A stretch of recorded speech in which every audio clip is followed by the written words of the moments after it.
This would be Tuesday, November 11th, regular class. We're going to be taking a look at a story called The Voices. We're going to make sure the book report books when we come in, use shoe drive, stuff like that. Bell work, and you can also find this on the webpage, and then same information there. We'll go through and try to help you out. You ready for the first one? It says, my mom's father was in the Navy. There's your motivation. Let's see if we can get you off the list. Now make sure you have all the words labeled. And you have 2 arrows on there? No, I couldn't find that one. You couldn't find what one? The last adjective. So what, you just planning on guess? You should only have 1 word left over, right?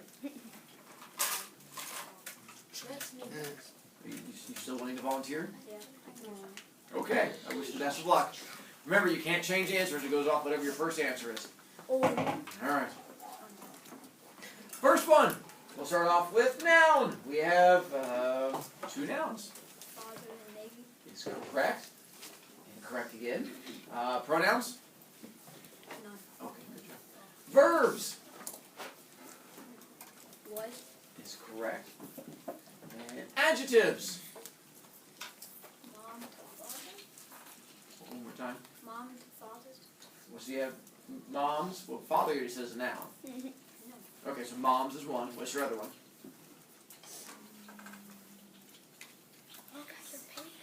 He didn't label that one. That was the problem. I'll give you 3, 2. What did you say? In is incorrect. It's not in, but you're allowed one mistake. So that's your one mistake. In would be a preposition, which we've used multiple times in the past. That would be a silly one. So it only gives you one other word to choose from, I think. Is correct. So it gives you my, because it tells you whose father? My father. And then it tells you whose father again? You said mom's was the other one. Mom's father. And you have 1 word left, and that is? It is correct. What is that? Good job.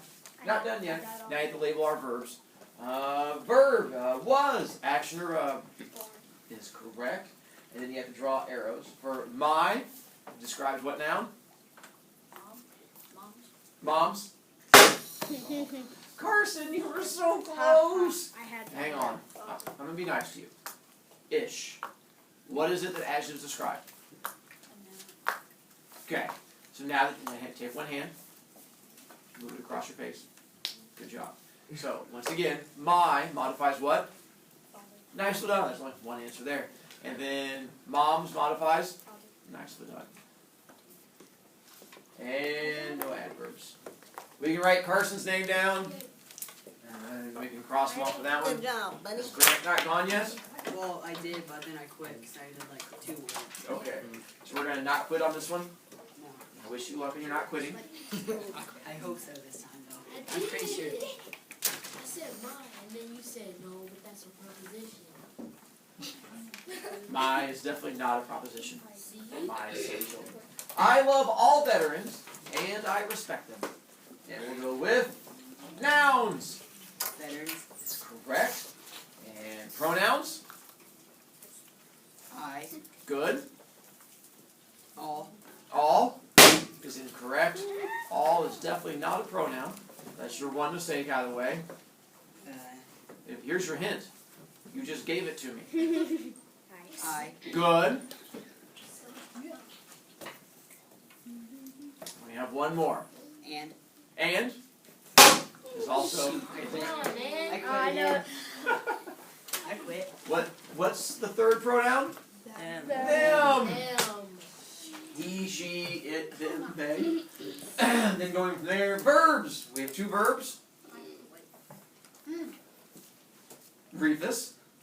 Love and is correct. Love, respect are 2 verbs in the sentence. And we have 1 adjective. Grant. How many veterans? Oh. Because adjectives tell you how many. All veterans. So what's our adjective? All would be an adjective because it's describing veterans because it tells you how many. And then we have 1 word left. What's our last word? And. What does and have to be? Conjunction. And, or, nor, for, but. Those are all your conjunctions. And verbs. Is love, action, or boring? Action. Action. Nicely done. And is respect. Action. Action. Good job, Carson. Right on that one. And then our adjective all modifies what now? Veterans. Nicely done. Yay for you. Biff. How do you know if a verb is action or boring? If it's boring, there's only certain ones to choose from. Am, is, are, was, were, has, have, had, be, being. That's it. Like there's only like a collection of 10, right? I keep telling you guys to write it down, and you guys just tune me out. This would be that part where not having it written down comes back to haunt you. Yes. All of the actions do something. Yes, that's the other way of looking at it. If it's an action, it's an action verb. If it's like wasing or ising, those aren't really actions. Those are just wasings and isings. That'd be silly. Ceiling? Voices. Sorry. This looks like a horror. I know, I found a good font. I was pretty excited. Yeah. Lisa? Didn't you write this? It's possible. I haven't seen it. Because it has the same words as it. That's ridiculous. Jin! Come forward. Watch out for the screen. Your name is Andrew Campbell. I think you got on the screen. I am off. I will be taking our 2 other volunteers to go through and get points. You can go around that way. In a moment. We're going to wait for the end. We're going to go ahead and begin our reading first. With the voices. As we get into it, with the exposition. What does the exposition give us in the story? Boring beginning stuff. Unfortunately, this one doesn't start off too boring. It kind of jumps right into a little bit of action. But we're going to find out who the main character is. We're going to find out where the setting is, and you're going to sort of figure out what's going on there from the beginning. Jay? This is written by an amazing person that writes amazing books. I will tell you that from here on out, all of the short stories we're going to do, my goal is to make each story better than the last one. So each time we read a story, you're like, Mr. Brovicast, that was amazing. And we're going to like, Mr. Brovicast, that was even more amazing. And we're going to like, oh my God, Mr. Brovicast. They just, all the way till the end, they just keep getting better and better. That becomes my goal from here on out. Travis? Did you say what this one is as a good exposition because you made it? No. It just has good ones. It's kids like it. Fluffy? Is your main character Sam? It could be. Let's find. We didn't find out. Yes? Yeah, I know, because you had to grab at the beginning of class. Oh. Just with the direction. We'll grab it. Bro. Oh. Well, on the bright side, though, you're going to bring in points for tomorrow, right? Yeah. I know. It's on my desk over there. If not, then I have to help you tomorrow. Alright. With our story of the voices. Did I have anyone that wants to read? Or do I? No, read. You're the Let best. Mr. Bro. You're the best. Carson? writer. Go for it. Hang on, I'll start off. The Ah! That starts off. loud scream woke Sam from his sleep. He sat up and flipped on the light next to his bed. A quick glance at the clock, and his dresser told him it was 5 o'clock in the morning. It took him a frantic moment to figure out what it was that had woke him. It had been a scream, his own scream. He realized he thought for a moment as to what had caused a screaming, frightening enough to wake him up. The car crashed, the fire, his family dying in a horrible blaze. The images came rushing back into his brain moments before the realization did. The realization that it had been a dream and not real. It had been a vivid dream. It had seemed Eerily. really real, Spooky. but it had been a dream, only a dream. Will make you read. Keep going from there, Cameron.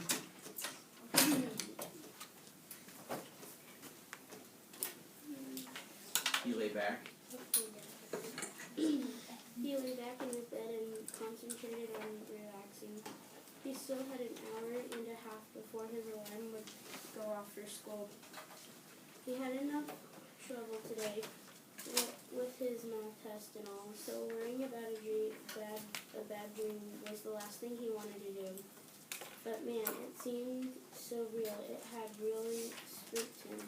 He could almost feel the heat from the fire, hear the screams of his family trapped in the burning wreckage, smell the icky fumes of burning rubber from the inside of the car, mixed with the other smells he couldn't quite place and didn't want to.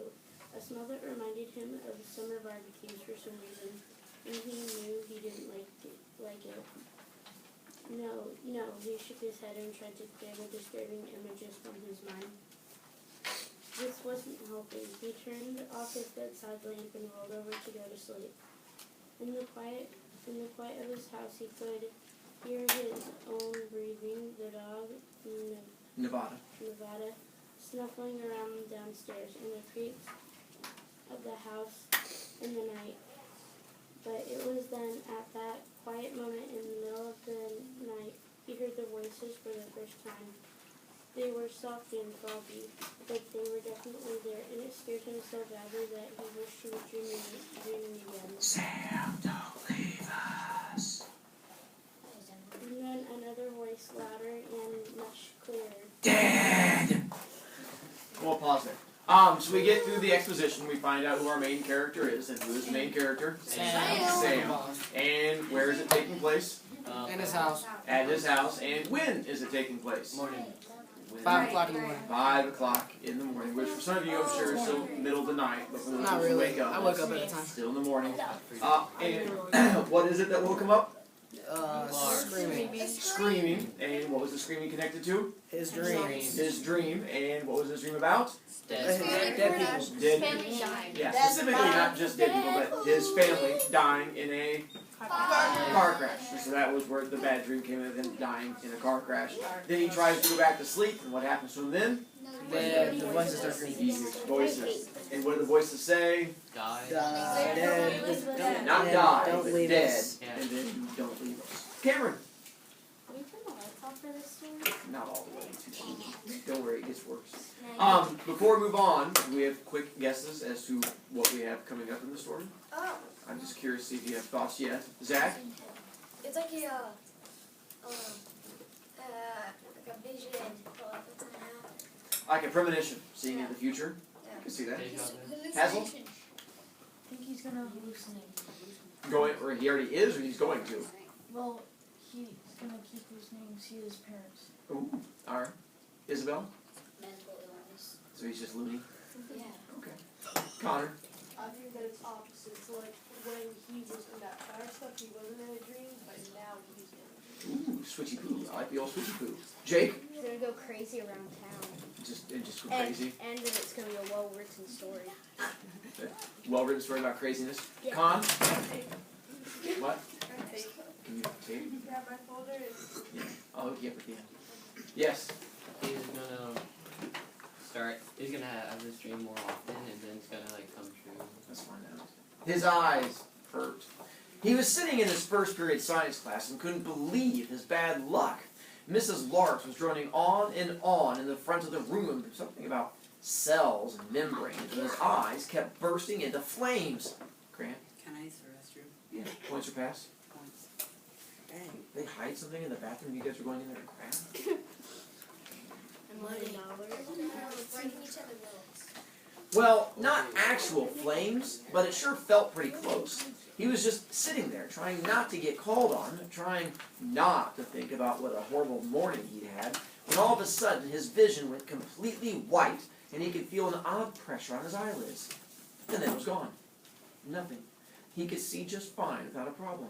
No residual stars in his vision, no need to blink to clear his eyes. The whiteness was gone, as quickly as it had come. Sam quickly looked around to see if anyone else had noticed the burst of whiteness, or it had just been him. But nobody else seemed to be having a problem. He was looking to his left to see if Trevor had noticed it, when his left eye burst into flaming whiteness. This time he noticed it didn't actually hurt. It just startled him, freaked him out. But there was no actual pain. He stopped for a moment, one eye viewing nothing but a brilliant, shining whiteness, and the other viewing his friend Trevor. He blinked to clear it, and then the whiteness switched eyes. His left eye cleared, just as his right eye burst into a vanilla star. He gasped audibly as the eye change startled him. He still felt no pain, but it was becoming incredibly frustrating. Wait, real quick. we jump scenes, no longer at home. Where is it now? School. Which is even more scary. And specifically, where at school? The scariest place of all. First Currently, period. First period, even more scary. Science, even more scary. So like the worst possible scary things we could get to. And then now, it's not voices that are bothering him. What is it now? His eyes. His eyes. And so what's happening with his eyes? They're turning into liquids. Yeah, and so it's like one of them goes completely white, and then all of a sudden it stops. And the other, so I'm guessing it's like if you had like a white piece of paper, it's just like all of a sudden one eye just goes completely white, so you can see like That'd be normal scary. from one. But it looks and the other. black. It's kinda hard to do. I know. If you hold it too close, it just becomes black. So it's like I don't know. So one eye just goes completely white, and does it hurt him? No. No, just scares him. It makes him feel, he says it feels precious. Does this stick with your guys' theories about what's happening to him so far? Christian. Alright. Good crazy. Mr. Tynes, are you okay? A voice from the front of the room asked. He spun in his seat to see Mrs. Larks looking at him with concern in her eyes. He stared at her for about 3 heartbeats as he tried to focus with his only good eye. Mr. Tynes, you're not looking well. Would you like to go to the nurse? With a final burst of cream-colored light, his right eye suddenly filled with a stereo image of his left. His vision had returned. He rose to his feet, feeling surprisingly steady, but scared. His vision was fine, but his mind, or his head at least, most certainly was not. Yes, ma'am, I think I would, Sam replied. May I ask what's wrong? My head hurts is all. I should be fine if I can get some aspirin or something, he told her. Well, why don't we stop reading here, she said. Okay, I can agree to that. We're going to stop there. And we're going to pick up with the rest of the story tomorrow. Your homework is to put the story away and not look at it again until tomorrow. Yes, sir. As long as you can do that, you should. Yeah, You just gotta read read the it. expression. Tomorrow we'll finish out the rest of it and figure out the more. We haven't even got to the good stuff yet. So tomorrow we'll get to the good stuff in the story. But now I want to make sure I had time to pick on a few more of you. I press it. Now you can hit the button. Alright. No volunteers. Let me pick on someone.